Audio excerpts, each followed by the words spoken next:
Well, who should evaluate teachers is basically, I would say, the principal of that particular school should evaluate the teacher on whether or not that teacher is living up to the standards that should be set by that individual school.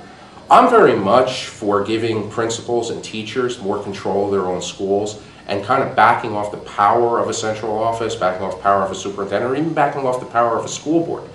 Because as I've said, Mecklenburg County is so large and so diverse that what passes as a good school, maybe up in Huntersville, isn't quite the same as what it would be in Mint Hill. We don't necessarily know, and I think the only people that really know what's going on in their individual schools are the principals and the teachers. And as for who would be given raises or better raises, I would say it should be a relationship between the principal and his or her teachers. I think that principal knows or should know what that teacher's doing in his or her classroom to make those kids better or better educated.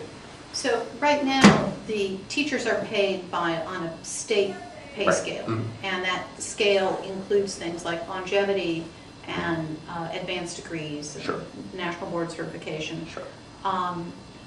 Do you think we should keep that system in place? Do you think we should abolish that system and replace it with something else?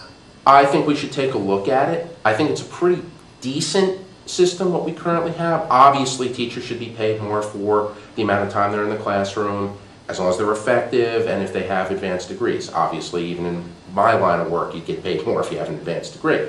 That's a good thing.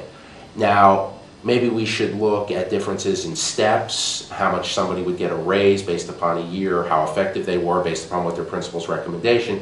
But the basic model is a pretty good model, and maybe there could be tweaks within that model, but for the most part, I would agree with what we're currently doing. So in terms of you're talking about pay for performance, you're really talking about a bonus model, not a take apart the current. I would say a bonus model, and possibly a situation currently where we'd have steps. If you do well, you go up 1. Well, maybe there's a situation where that teacher is really effective that year, they could go up 3. Or do something give the teacher incentive to do better, and not necessarily through testing, but through effectiveness in the classroom.